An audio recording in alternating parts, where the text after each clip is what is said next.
কুরবানি স্পেশাল একটা রান্না নিয়ে হাজির হলাম। আর মাত্র কিছুদিন বাকি আছে কুরবানি ঈদের।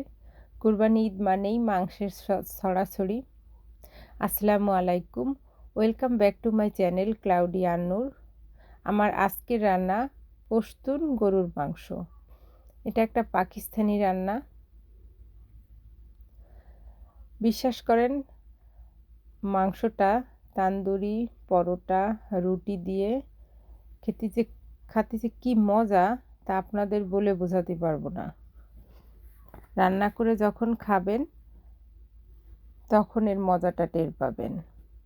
আমি নিজেও বিশ্বাস করিনি, বুঝতে পারিনি যে রান্নাটা এত মজার হয়। আমি এক টুকরা মাংস আপনাদের পিরিচে নিয়ে ভাঙে দেখাচ্ছি যে মাংসটা কত নরম হয়েছে এবং এই মাংসটা রান্নায় কোনো রকমের মশলা ব্যবহার করা হয় না, শুধুমাত্র তেল, লবণ আর টমেটো। এটা বিশ্বাস করা যায় না। দেখে মনে হচ্ছে যে শুধু এইভাবেই রান্না করা, না, চেহারাটা কত বাদশাহী চেহারা না।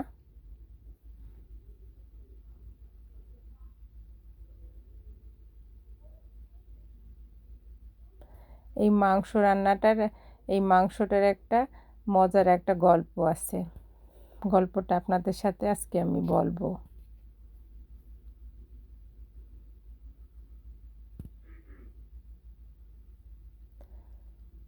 আপনারা করে খাবেন এই ঈদের সময়, ভালো লাগবে।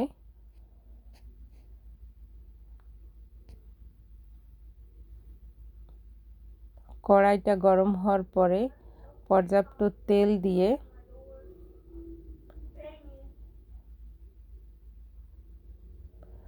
আমি আজকে 2 পাউন্ড অর্থাৎ 1 কেজি সমান গরুর মাংস রান্না করব। আমি মাংসটা খুব ভালোভাবে ধুয়ে ঝাঁঝরিতে দিয়ে পানি ঝরায় নিছি।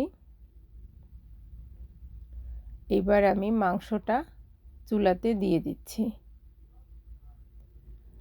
তেলটা একটু গরম হয়ে গেছে, হাঁড়িতে একটু লেগে যাচ্ছে, একটু শক্ত হয়ে মানে হাঁড়িতে একটু লেগে গেছে। হাঁড়িটা বারবার আমার নড়ে যাচ্ছে।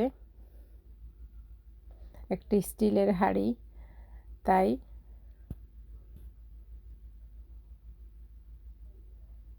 মাংসটা খুব ভালোভাবে নাড়াচাড়া করে আমি এর ভিতরে এই অবস্থায় দিয়ে দেব একটু লবণ। একটু মানে যার যার পরিমাণ মতো লবণ। আমি দিয়ে দিচ্ছি যতটুকু আমার পরিমাণ মতো। আপনি যতটুকু খাবেন আপনার ইচ্ছা মতন আপনি দেবেন। এবং এই রান্নাটা করা লাগবে একেবারে নিভু জালে। নিভু জাল মানে খুবই আস্তে আস্তে, খুবই মানে মিডিয়াম না, মিডিয়ামেরও নিচে। যেমন আমরা যদি কখনো পায়েস রান্না করতে যাই, পায়েস রান্নায় যেমন খুব নিভু জাল দিয়ে পায়েস করা লাগে, এরকম। কারণ এই রান্নাটায় একটু সময় বেশি লাগবে, কারণ আমরা এই মাংসে কোনো পানি দেব না বাড়তি। মাংস দিয়ে যে ওর নিজস্ব পানি বের হয়, সেই পানিটা দিয়েই মাংসটা সিদ্ধ হবে। মাংসটা খুব ভালোভাবে নাড়াচাড়া করে আমি ঢেকে দেব সিদ্ধ হওয়ার জন্য। পানি দিয়ে দেব।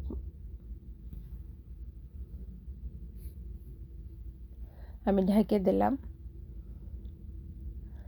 যে গল্পটা বলতেছিলাম, ঢাকনা খুলে আবার দেখি কতটুকু পানি বের হলো। দেখতেই পাচ্ছেন যে কতখানি পানি বের হয়েছে মাংস দিয়ে, বেশ পানি। এই পানিতে মাংস সিদ্ধ হবে। আবার আমি ঢেকে দেব। মাংসর যে একটা গল্প আছে, গত বছর আমরা 4টা ফ্যামিলি মিলে পোকোনোতে বেড়াতে গেছিলাম শীতের সময়। যে বছরের শেষ কোনো জায়গা থেকে ঘুরে আসি, ওখানে আমরা একটা বাসা ভাড়া করছিলাম। সবাই যে যার মতন করে রান্না বাড়া করে নিয়ে গেছিলাম, যে ওখানে যে আবার কিছু করে নিয়ে গেছি, সবাই নিয়ে গেছি। ওখানে যখন গেছি প্রথম দিন যাওয়ার পরে দ্বিতীয় দিন দেখি আমাদের ভাগ্নি জামাই ও পাকিস্তানি, ও পরের দিন বলতেছে কি আমি আজকে রান্না করব, মাংস রান্না করব। বললাম ঠিক আছে তুমি রান্না করো, সমস্যা কি। ও মাংস বের করছে, বলতেছে কি যে মামি আজকে শুধু, ও আমাদের মামি বলে, আমাদের ভাগ্নি,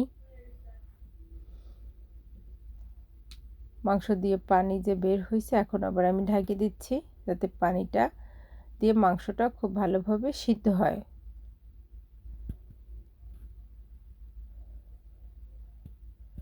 ও বলে কি মামি আমি এই মাংস রান্না করব আমি শুধু টমেটো দিয়ে, এটা আমাদের দেশে আমাদের একটা স্পেশাল রান্না।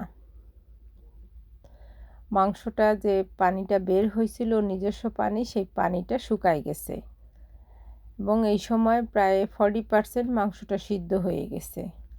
এইবার হলো মাংসের আসল মজা। আমি এখানে 2টা টমেটো এরকম কিউব করে কাটে মাংসের মধ্যে দিয়ে দিচ্ছি এবং টমেটোটা দেয়া লাগবে ঠিক এই অবস্থায়। মাংস যে একদম শুরুতে দেব না, শুরুতে না, এই অবস্থায় টমেটোটা দেয়া লাগবে এবং এই টমেটোটা দিয়ে পানি বের হয়ে টমেটো গলে যে পানিটা বের হবে সেই পানি দিয়ে বাকি যে 60% যে সিদ্ধ হওয়া লাগবে সেই সিদ্ধটা হবে। এটা হচ্ছে আসল ট্রিক্স মাংস রান্নার। এবার আমি মাংসটা আবার ঢেকে দেব। এখন আমাদের ওই জামাই বলতেছিল যে মামি আমাদের এলাকায় এটা খুব বিখ্যাত রান্না, আমরা যখন রান্না করি বড় ডেক ভরে রান্না করি, সবাই আসে অনেক অনেক খায়। যেমন এক একটা এলাকার এক একটা রান্না, আমাদের এলাকায় যেমন সেমাই পিঠা, সেমাই পিঠা, হাঁসের মাংস, এটা খুব বিখ্যাত, রান্না করলে অনেক করা লাগে। ঢাকনা খুলে আবার দেখি এখন টমেটো কিন্তু খানিকটা গলিছে, গলে আবার পানি বের হয়েছে।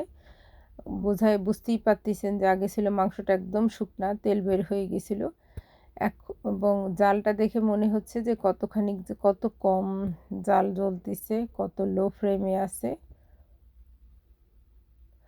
যেটা বলতেছিলাম যে ভাগ্নি জামাই ও বলতেছে মামি এটা আমাদের এলাকার একদম বিখ্যাত রান্না, আমরা এইভাবে রান্না করে খাই এবং সবাই যখন কোনো গেস্ট আসে যদি শোনে যে আমরা এই রান্নাটা করতেছি তখন দেখা যায় আমাদের বন্ধুবান্ধব আরও চলে আসে যে এই রান্না করে খাবো। পানি পুরা টমেটোটা গলে গেছে, পানি বের হয়েছে বোঝাই যাচ্ছে এবং মাংসের চেহারা কিন্তু অলরেডি পাল্টে গেছে, মাংস সিদ্ধ হয়ে গেছে, আর বেশি সময় লাগবে না মাংস রান্না হতে। এবং ও আমাদের রান্না শেষ করে আমাদের সবাইরে ও তান্দুরি নিয়ে গেছিল, তান্দুরি রুটি দিয়ে তান্দুরি ভাজে আমাদের দিল এবং আমরা যখন খালাম সবাই মিলে সবাই অবাক হয়ে গেছি, কারণ ওই রান্নাটা এই মাংসটা আমরা যারা যারা গেছি সবাই এরকম প্রথম খাওয়া হয়েছে। আমাদের ভাগ্নি খাইছে, ও বলে কি মামি ওই মাংসটা আমি রান্না করলে এরকম মজা হয় না, কিন্তু ও যে রান্না করে এরকম সব সময় খুব মজা হয়।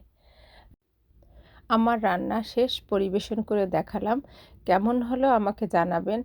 আপনাদের ভালো লাগাই আমার সার্থকতা। আমি চেষ্টা করলাম সহজভাবে রান্না করে দেখাতে নতুন আরেকটা রেসিপি। আশা করি সবাই রান্না করবেন। আজকে এই পর্যন্ত, সবাই ভালো থাকবেন, সুস্থ থাকবেন। আল্লাহ হাফেজ, আসসালামু আলাইকুম।